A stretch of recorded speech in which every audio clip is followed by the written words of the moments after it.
আসসালামু আলাইকুম সবাইকে, কেমন আছেন সবাই? আশা করি সবাই ভালো আছেন, সুস্থ আছেন। আমরাও আলহামদুলিল্লাহ ভালো আছি।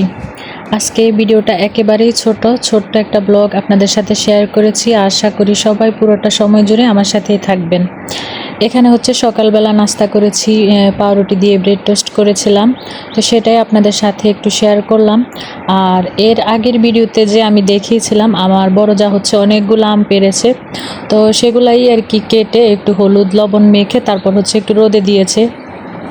তো রোদ বলতে রোদ তো তেমন ছিল না, অল্প একটু রোদ ছিল। তো তারপরে একটু রোদে না দিলে তো আমগুলা ভালো থাকবে না। তো সেগুলাই আপনাদের সাথে একটু শেয়ার করলাম। তো আমিও কিন্তু প্রতি বছর এমনই দিয়ে থাকি, কিন্তু এবছর যেহেতু শরীরটা ভালো না, তাই এবছর এই আচারের ঝামেলাটা নিলাম না। কারণ এতগুলো আম কাটতে কাটতে কিন্তু অবস্থা অনেক খারাপ হয়ে যাবে। আর আচার দিতে কিন্তু কষ্ট আছে।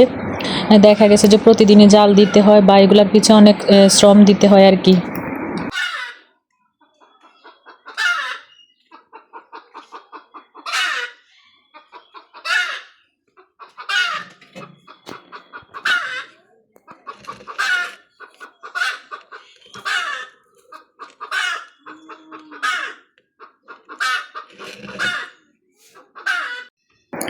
মুরগি একটা ডিম পারলো, তো মুরগি কিন্তু ডিম পারলে আবার মালিকদেরকে কিন্তু বলে দেয় যে আমি ডিম পেড়েছি, নিয়ে যাও।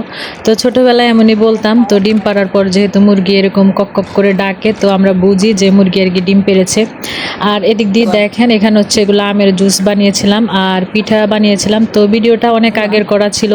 আজকে যেহেতু আমি একটু ঢাকায় ছিলাম, আমার কিন্তু কোনো ভিডিও করা ছিল না, তাই আগের যে ভিডিও ছিল সেগুলাই অ্যাড করে আপনাদের সাথে আর কি শেয়ার করলাম। তো মেয়ের কলেজে হচ্ছে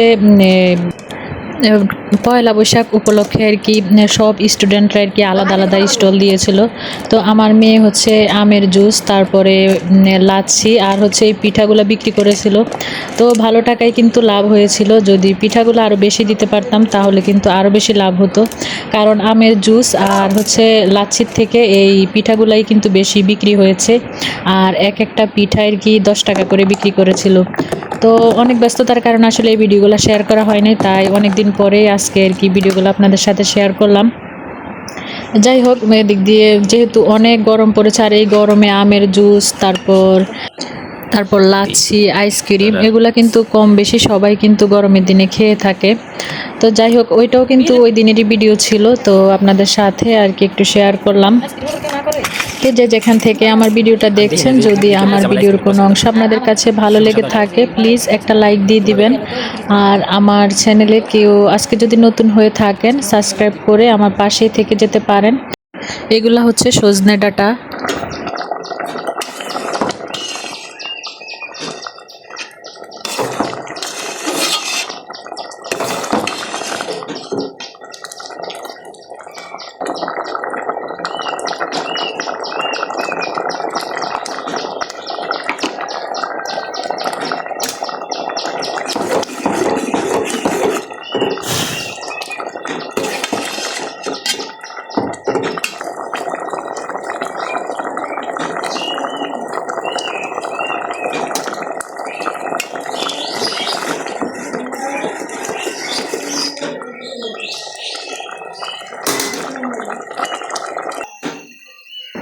সজনে ডাঁটা আর কি মশারির ডাল দিয়ে রান্না করেছিলাম। এই গরমের দিনে কিন্তু সজনে ডাঁটাটা কিন্তু স্বাস্থ্যের জন্য অনেক উপকারী।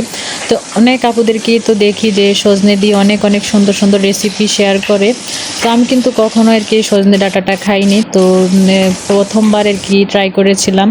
তো অনেক বেশি খেতে মজা হয়েছিল। আর এদিক দিয়ে সন্ধ্যার নাস্তা হিসেবে একটু সেমাই রান্না করেছিলাম। শুধু একেবারে দুধ জাল দিয়ে একটু ঘন করে নিয়েছিলাম, তারপর যে লম্বা সেমাইটা হয় ওই সেমাইটাই কিন্তু রান্না করেছিলাম। আমার কাছে কিন্তু এই লম্বা যে লাল সেমাইটা হয় ওইটা কিন্তু এভাবেই আর কি খেতে আর কি ভালো লাগে। তো একটু পাতলা পাতলা থাকলে আর কি খেতে ভালো লাগে, আর গরম গরমই খেতে কিন্তু ভালো লাগে। আর অনেকে হচ্ছে একটু ঠান্ডা পছন্দ করে। আমার চাচা শ্বশুরের গান দিয়ে কিন্তু আজকে এখান থেকেই বিদায় নিচ্ছি। সবাই ভালো থাকবেন, সুস্থ থাকবেন। আমি দেখিলাম তারে উষা পাখি ছিলাম না এলো যত যাবে ওই ভিতর অচি পাখি কে আসে যায়, খাঁচার ভিতর অচিন পাখি কেমনে আসে যায়, খাঁচারে তোর কাঁচা বাসে, খাঁচারে তোর কাঁচা বাসে, কোন দিন খাঁচা পড়বে খসে, ওই কোন দিন খাঁচা পড়বে খসে, সেদিন ফকির লালন ভেবে কয় কেমনে আসি যায়। আমি যেভাবে কমু তারাও কইতে পারবো না, এইভাবে জোরে সাউন্ডটা ছেড়ে দাও দি, খুব সুন্দর হয়েছে তো। মানে যেই কথা এটা আছে। আপনি এত সুন্দর গান পারেন কাকা, আপনি তো শিল্পী হইতে পারতেন। আরে আমি যে সব ডায়লগ মারছি, ডায়লগ দিয়ে বহুত টাকা কামাই গেছে কে কামাইছে? এক এক শিল্পী, তা আপনি তো গান কিন্তু নাম মুজার হয় নাই। আপনার নাম হয় নাই। যত ডায়লগ দিও হুম।